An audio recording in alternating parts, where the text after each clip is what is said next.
Жә, дертті қойш ақшамен емдеуге болады, бірақ дүниенің алтынын берсеңге емделмейтін бір дүние бар. Ол өзіңнен кейінгі ұрпағың. Ойнастық пен ұрпақтың қандай қатысы бар дейсіз бе? Келесі тақырып осы сұраққа жауап береді.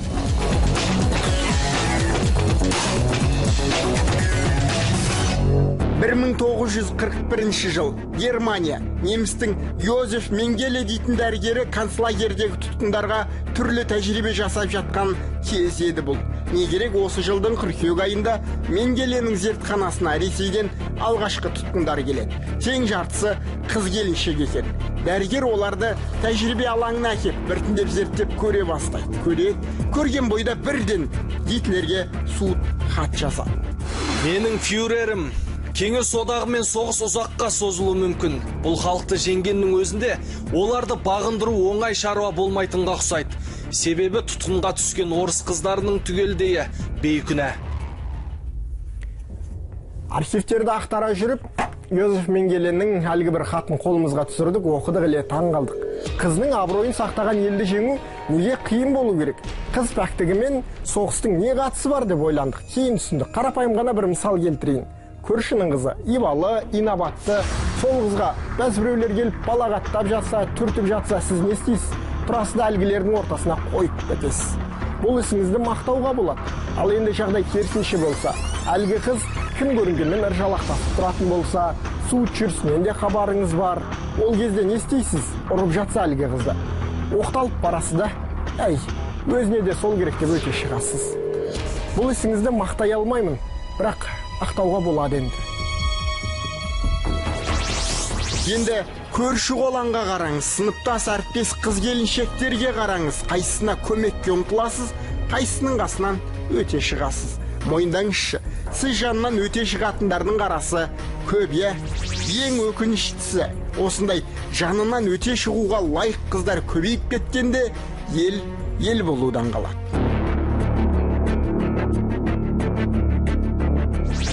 Тұқымыңды жалғайтын ұрпақ қалдыру, бұл әрбір адамның санасына жазылған бұйрық код. Осы бұйрықты орындап үйлендің, балалы болдың, бірақ сол бағып қағып отырған балаң өзіңдікі болмай шықсашы. Жоқ, әйелде ешқандай кінәрат жоқ. Мәселе неде?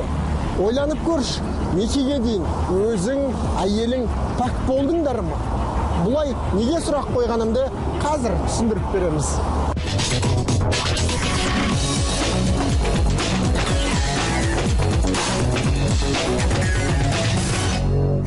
Осыдан 150 жыл бұрын америкалық жылқы өсірушілер бір құбылысқа куә болды. Олар жұмысқа шыдамды асыл тұқымды аталу үшін жылқы мен зебраны шағылыстырады.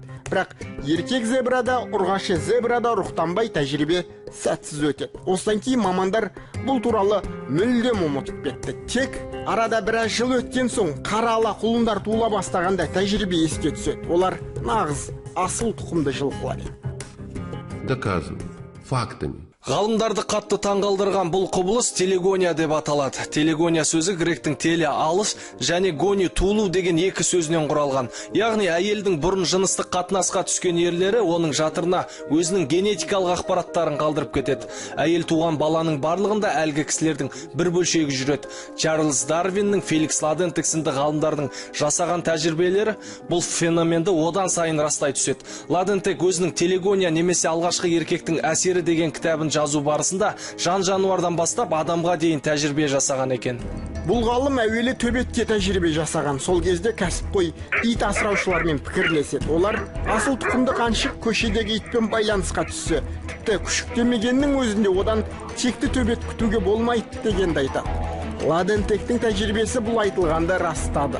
Кептершілер де мұны жақсы білген екен. Егер тұқымы жасық құс асыл текті кептердің ұясын бұзып кетсе, оны бірден өлтірген. Өйткені аналық кептерді нендей мықтымен жұп етсе де қанаты әлсіз, түсі бөлек балапан басып шығаратын болған. Бұл феномен тек жан-жануарға ғана емес, адамдарға да тікелей қатысы бар. Яғни телегония құбылысы адамдардың арасында қатты білінеді. Шындығын айтсақ, баланың тектік қорын болашақ әкесі емес, әйелдің алғаш сері құрайды. Одан шығатын мәселе, әйел баланы кімнен көтергеніне байланысты емес, оның алғашқы етегін кім түртсе, болашақ баланың әкесі сол болмақ.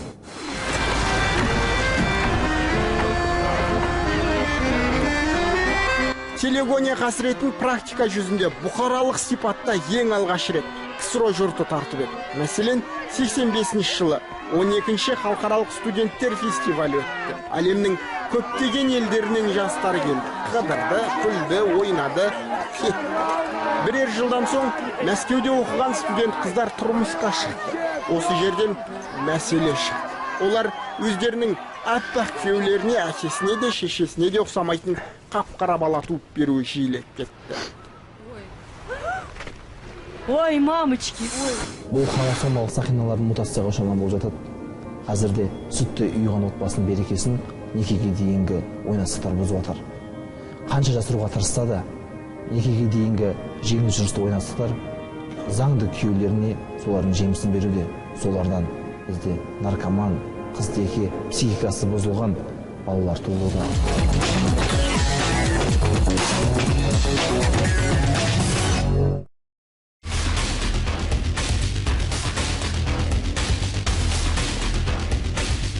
Бір 1985 жылы қазіргі Ресей нақты ғылымдар академиясының академигі, биология ғылымдарының докторы Петр Горяев қызық мәліметке тап болды. Ол лазерлік спектроскопия әдісі арқылы ДНК молекулаларының тұқым қуалаушылық қасиетін зерттеп жүрген еді. Бірде Горяев бірнеше спектр түсірген соң ДНК-сы бар шыны түтіктің орнына бос түтікті қойды. Сөйтті де қатты таңғалды.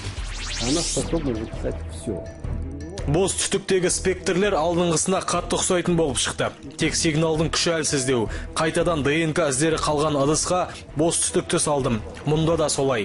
Меніңше, әлгі спектрометрде тұқым қуалаушылық қасиетін сақтаған ақпарат қалып қойған деп ойладым. Сосын оны қайта-қайта сүртіп, тіпті таза азотпен желдендірдім де. Сонда ғана ДНК спектрі кеткендей болды. Бірақ 3-4 минуттан кейін қайта шықты. Оларды тіпті жою мүмкін емес сияқты. Петр Горяев бұл экспериментті жыл бойы жүргізеді. Ақырында ДНК-ны жойғаннан кейін де ыдыста ДНК молекулаларының елесі, яғни көрінбейтін ізі қалатынына көзі жетеді. Петр Горяев бұл тәжірибеден мынандай нәтиже шығарады. Түтіктегі ДНК ізі кетпей қойғаны секілді, алғашқы жақындасқан ер қыздың генетикалық кодына ешқашан өшірілмейтін із қалдырып кетеді. Халал индустриясына келгенге дейін ауданның терапевті болып қызмет атқарған Марат мырза телегония сырын бір кісіде ақ біледі.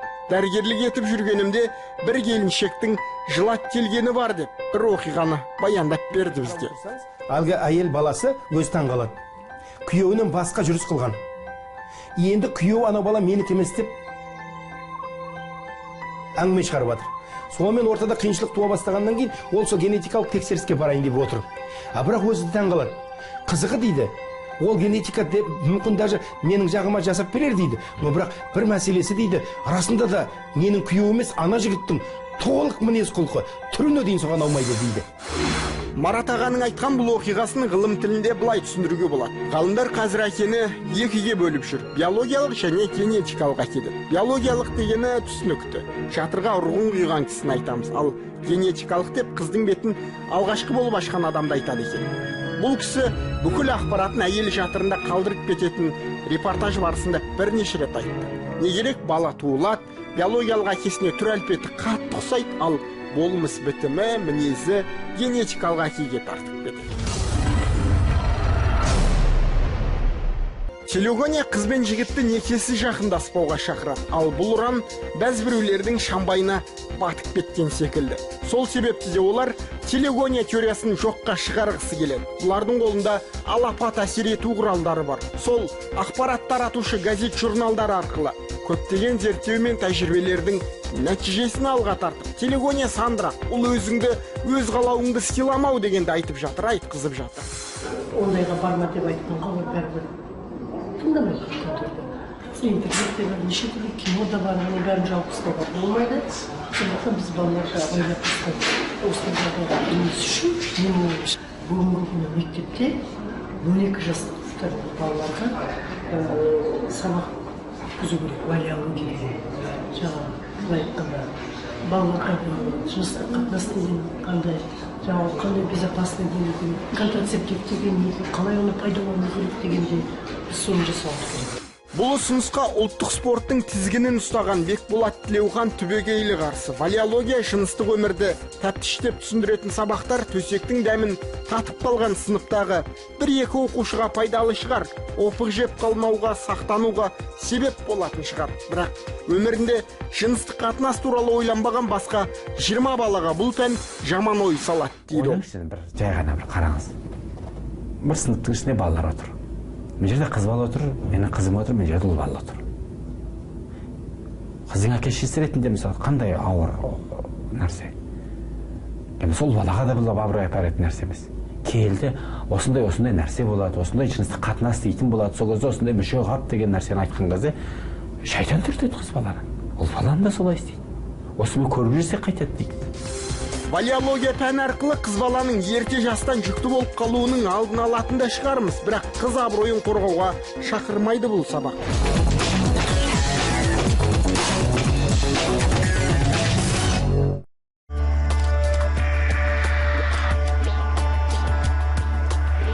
Қыз баласы пленкалы фотоаппарат секілді ұзын 36 кадрден тұратын лентаны бір пайдаланған соң тағы да бірнеше рет пайдаланса не болады?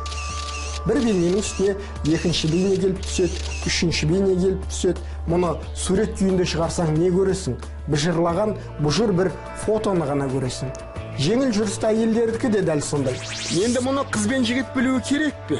Әрине, өмірге дені сау ұрпақ әкелгіңіз келсе, некеге дейінгі қатынастан қашық болыңыз. Себебін әлгінде айттық, тағы қайталаймыз. Алғашқы серіктің тек сыртқы түр әлпеті ғана емес, оның венерологиялық, психикалық, қан аурулары тұқым қуалайды. Енді бейтаныс серігіңіз нашақор, алқаш, генетикалық мутант, қызтеке немесе жүйкесі бұзылған біреу болып шықса қайтесіз? Өйткені мұндай адамдар жауапсыз қатынасқа бейім келеді. Жалпы бұзылған қыз деп, пәктігінен ғана айырылған қыз айтпаймыз. Оған мысал келтіретін болсақ, кез келген компьютерге вирус түсетін болса, яғни ол компьютер бұзылған болып табылады. Әйел адамда жатыры сол сияқты, неке құрғанға дейін басқа еркектермен жыныстық қатынаста болған екен генетикалық неше түрлі информациялар өзіне қалыптасып қалады. Күйеуге шыққан екен, күйеуінің генетикалық информациясымен оның жатырындағы ол кезге дейінгі информациялар араласа отырып дүбәрә ұрпақ таратылады. Ал бұны білген біздің ата-бабамыз, ата-анамыз бұндай қыздарға үйленбеген, әрі рұқсат етпеген. Енді айтыңызшы, мұндай қасірет кімге керек? Ешкімге. Олай болса, өмірден қалағаныңды ал, жас кезіңде қыдырып қал деген ұрандар сіздің өмірлік ұстанымыңыз болмауы тиіс. Арыңды жасыңнан сақта. Бүгінгі қазақ қызының өмірлік ұстанымы осы болуы керек.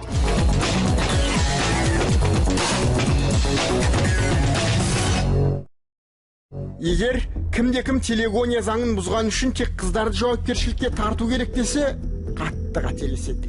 Ресейлік Лазаревтер отбасында мынадай оқиға болған. Еңбекқор, көргенді, жақсы отбасының үлкен ұлы Александр университет бітірген бойда әскер қатарына шақырылады. Орта Азияда әскери міндетін өтеп, көп ұзамай демалысқа шығады. Тойлап жүріп, жезөкшелерге барады.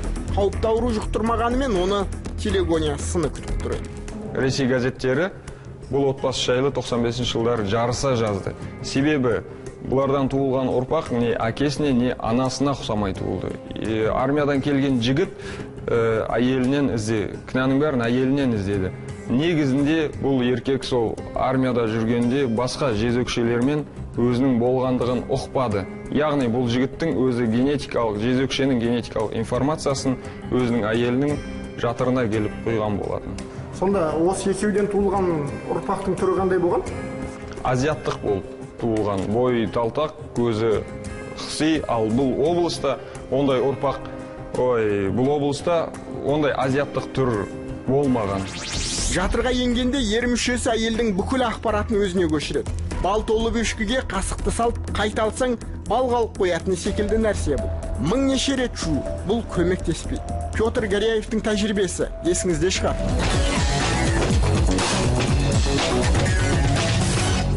Адасқан өзінің тұқымын құртады. Бұған нақты дәлел де бар. Кәрі тарих. Бір қоғам құритынның алдында қыздары азғындық жолға түседі дегенді айтады. Қыз келіншек азғындыққа ұрынғанда зина жасау қалыпты дүниеге айналады. Бейберекет жыныстық қатынас жасалатын өлкеде ұят жоғалады. Ұят пердесі жыртылған жерде намыс болмайды. намысын жоғалтқан жұрт әуелі қандасын, соңыра қарындасын бөтен біреу илеп жатса да мыңқ етпейтін болады. Өз ұлтына, өз бауырына жаны ашымаған соң мейірім, махаббат болмайды. Түптеп келгенде мұндай ұлт тексіздікке ұрынады. Қазақ қашан тегінен айырылса, тексіздігінен, ұят намысынан айырылса, ол ел болудан қалады. Ел болудан қалдырудың бірден бір жолы. Баяғыда не істеген? Қаныкейдей көріктіңді, тінікейдей тектіңді аямай төс астынан баспасам деп қызын қорлаудан бастаған. Біз қызымызды ел аман жұртынышта бейбіт заманда қорлатуға жол беріп, валиологияны бара қой, жыныстық қарым-қатынас үйретемін, бара қой. Оны үйренгеннен кейін оны практикаға іс жүзіне асырғысы келеді. Іс жүзіне асыру дегеніміз ол қоғамдағы зинақорлықтың белең алуына жол беруіміз деген сөз. Ол аяқ ұлттың ұлы қасіретіне, трагедиясына алып келетініне ешқандай күмәндарың болмасын. Енді не істеу керекпіз? Қазақтың қызға қатысты, ұрпақ тәрбиесіне қатысты дәстүрлерін қайта жаңғыртуымыз керек. Әбүйірін сақтаған қызды қазіргінің тілінде айтсақ, брендке айналдыруға тиістіміз. Клинтонның кезінде 50 миллион доллар бөлінген екен. Жас балаларға мынау целомудрие дейді, өзінің адалдығын сақтаңдар, адал қызға ғана үйленіңдер деген. Себебі олар да ұлтты сақтау мәселесін ойлап жатыр. Бүгін демократия деп жағдай неге келгенін еткен. Міне ол жылдан бері, Клинтоннан бері қаншама жыл өтті. Ертең таза ұрпақтар болуы мүмкін ғой. Мүмкін. Сондықтан бізге де осы мәселені тереңірек ойлау керек. Сіз бен біз қазір үлкен таңдаудың алдында тұрмыз. Бірер сәттік ләззатты таңдайсыз ба, әлде абыройды сақтайсыз ба? Осы бір таңдауыңыз ертең қазақтың қандай ұлт болмағын анықтайды. Бүгін егіп жатқан тұқымымыз арам шөпке айнала ма, әлде мәуелі бақша болып жайқала ма? Ол бізбен сізге байланысты.